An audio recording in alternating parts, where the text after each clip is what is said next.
I'm grateful that you can make time to join me this morning. Now, officials from the Military High Command will be in the Upper West region this morning to ascertain circumstances that led to the attack on civilians by some of its personnel in the Wa municipality, as captured in a viral video. This was disclosed by the Upper West Regional Minister, Dr. Hafiz bin Sali. He said the officers will be visiting the Wala Na Hussaini Saidu Pelpur the 4th to render an apology while investigation begins. The brutality is believed to have been triggered by a missing mobile phone belonging to one of the soldiers. The soldiers suspect a driver of a tricycle to have stolen the phone. JoyNews' Upper West correspondent Rafiq Salam has more in this report.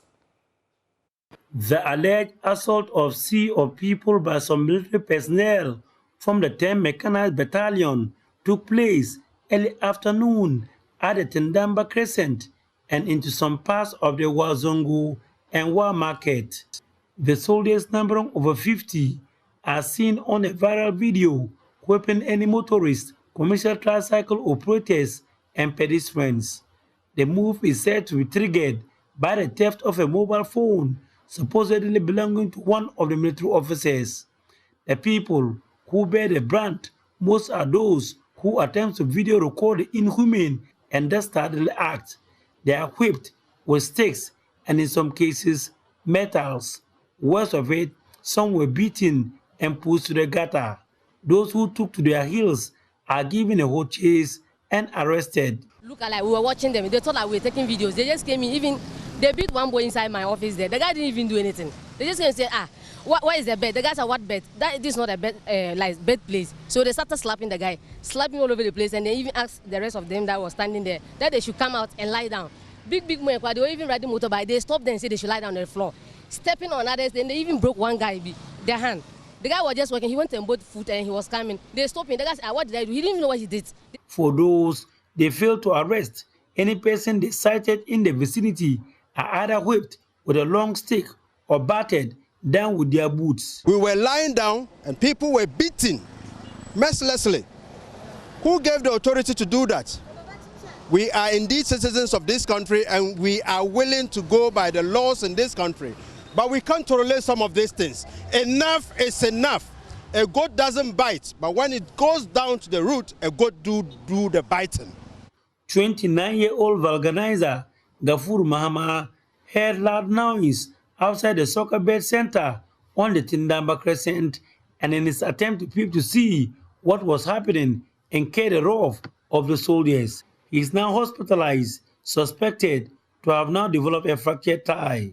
Another, who was also a victim of the military brutality, is Clotis Awuni, public relations officer of the Upper West Regional Coordinating Council.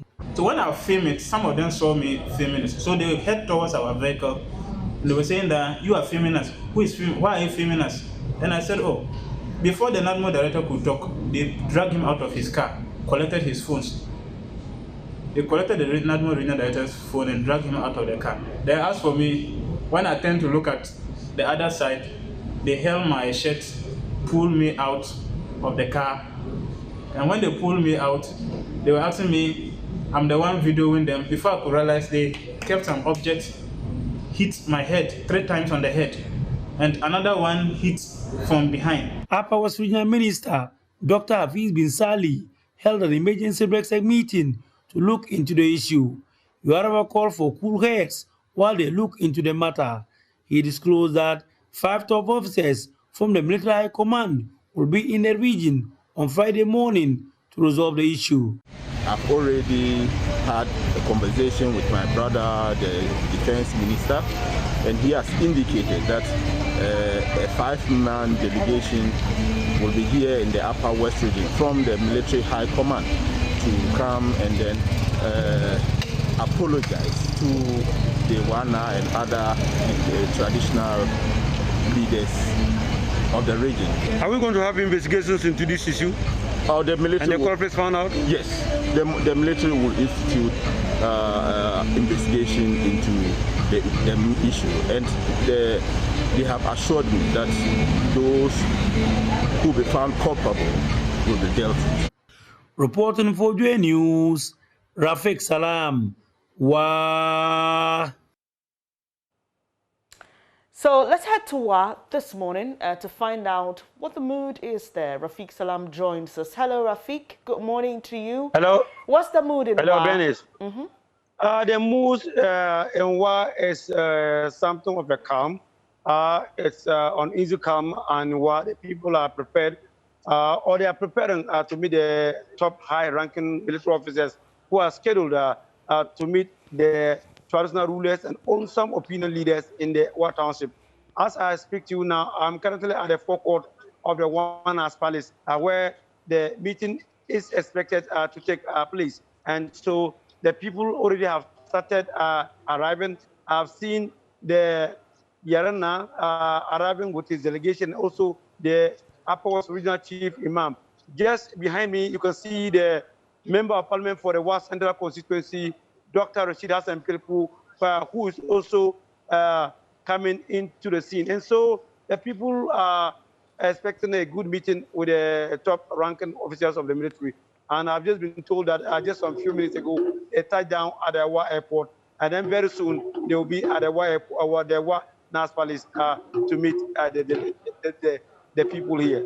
Rafiq, do you know if anything has happened at the regional level to these officers before the officials from the High Command arrive? Has any action been taken at all?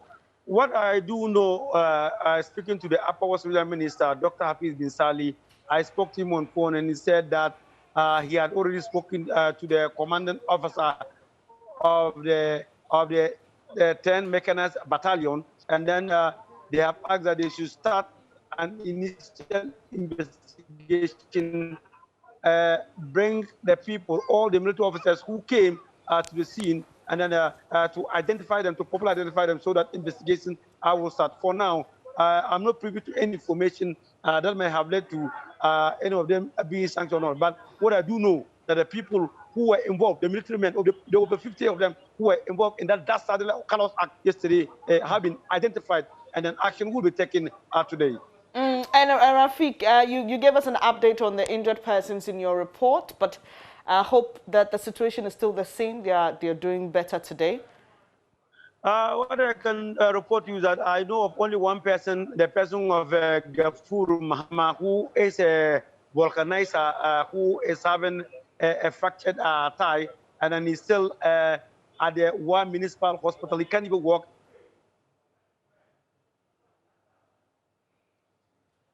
Too bad, Rafiq. I think we lost your sound there. If you can unmute so we hear what you're saying.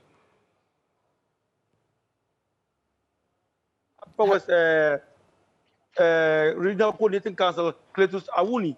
And then he also yesterday was beaten several times with unknown implement. And then also has also been, he was also treated yesterday and discharged. But other people, about 10 of them, they had minor injuries and they were treated and discharged at the Wa Regional Hospital. So what the people of the Upper West Region or Wa, for that matter, they are looking up to now is about the investigations, but they want these issues of investigations.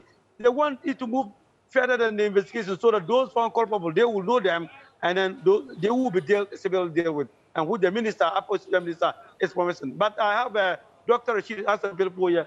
If you want, we can speak to him. Okay, Rafiq, yes, definitely. We would like to hear Rashid Pelpo on this issue, but let me bring our viewers what the military has been saying while you walk towards him to get us that interview. The military has condemned this incident and describes it as unprofessional, and this was contained in a press statement.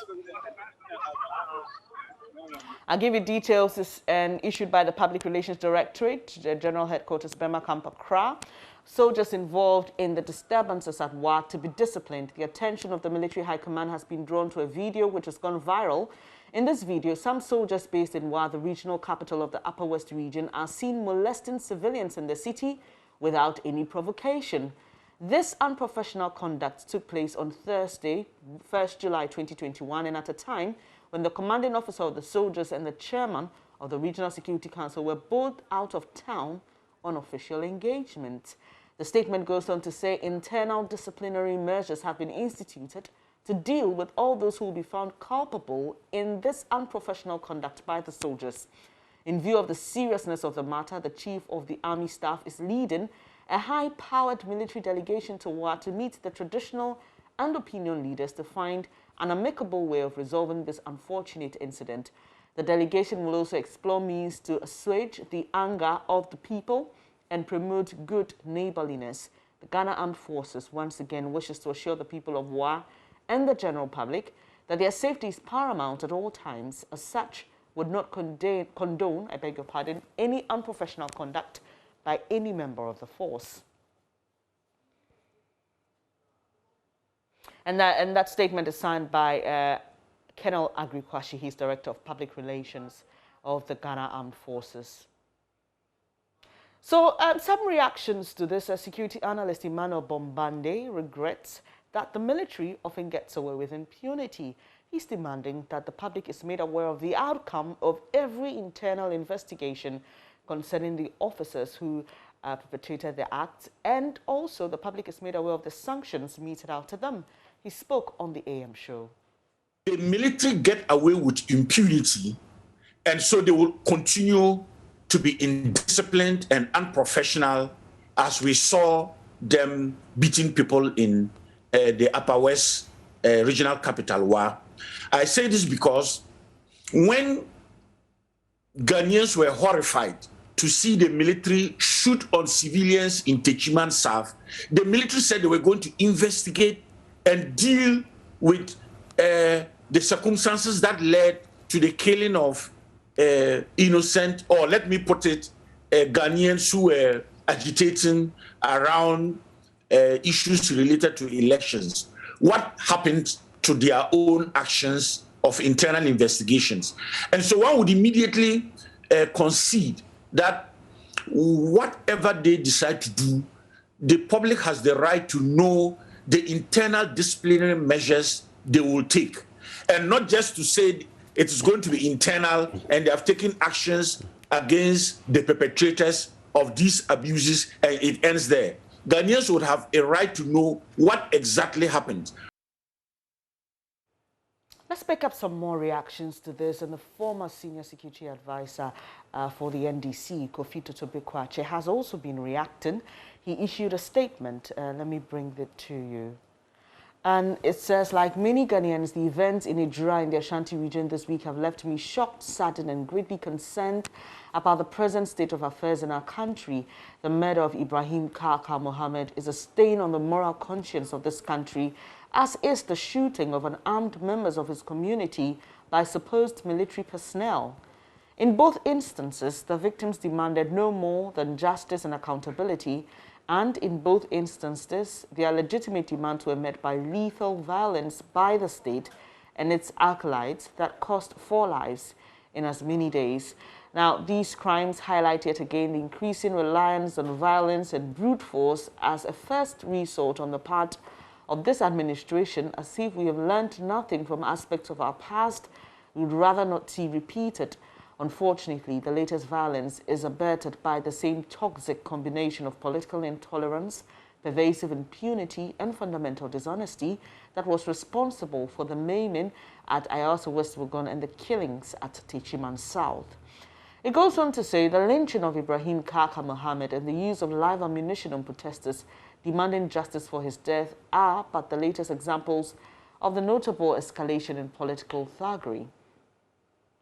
The violence at Ijura is made more concerning by its timing, and it's plainly evident that the mood in the country at this time is one of great tension. Okay, so that's particularly on the Ijura, I beg your pardon, and not on the issue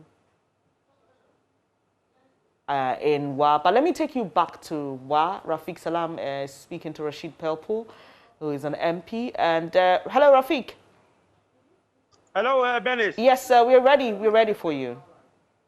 Okay, Honorable, thank you very much for your time. I'm just with Honorable Dr. Rashid Pelpool, MP for Wa Central. Honorable, thank you for your time and good morning. Hi, good morning, my brother. Okay, Honorable, yesterday's incident, what can you say about it?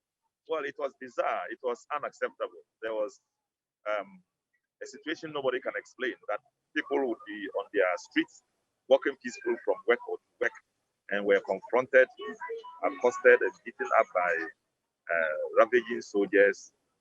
Their rights abused, some kicked, some beaten, thrown in gutters, and completely devastated. And people were injured, and it brought panic and fear into town. So this was something that nobody anticipated could happen, and we are very, very unhappy and disturbed by the military involvement in this and their decision to dehumanize people the way they did. We are all here enjoying the rights protected by the laws of the land, and for anybody to abuse such rights the way they did is an affront to societal norms, because our democracy prevails and ensures that we are all free to walk about, do our work, normal work, not be beaten by anybody, no matter what the offense is, have to be taken to court if there is such an offense. But in this instance, there was no offense committed to these people, and they just took the law into their own hands and did what they did to the people of Wa. And when I heard it, I didn't believe it. Some people heard it and thought that the world had come to an end. They had never heard about that before. They had never seen soldiers in that mood before.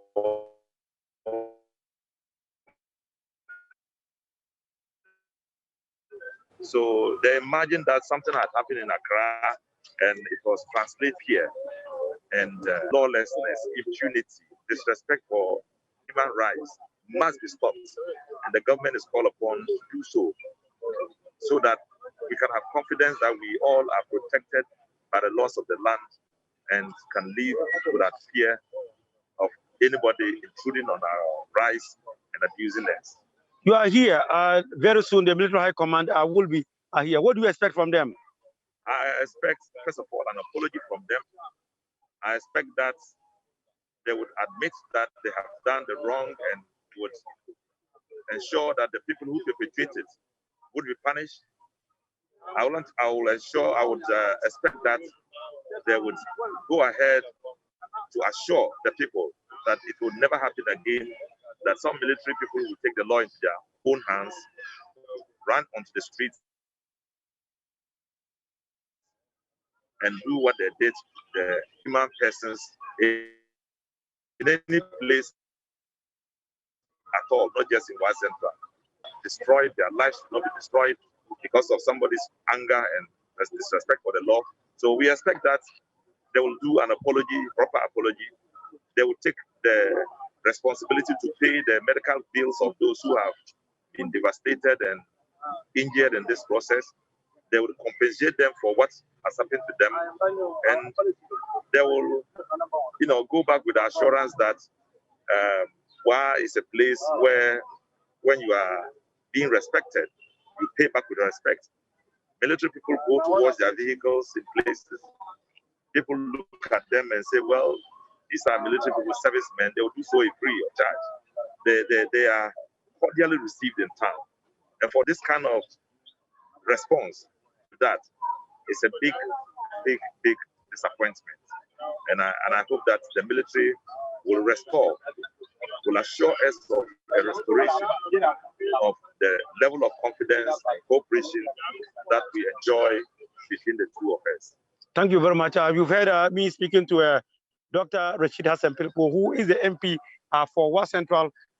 He is coming into the meeting where the top-ranking officials, military personnel, are expected to be at Rwanda Palace. The information is that currently they are with the Upper Sudan Minister at the Upper Sudan Coordinating Council. They will meet him first, and then after that, all of them will come to the Nas Palace to meet with the traditional rulers and then some opinion leaders in the Wa Township.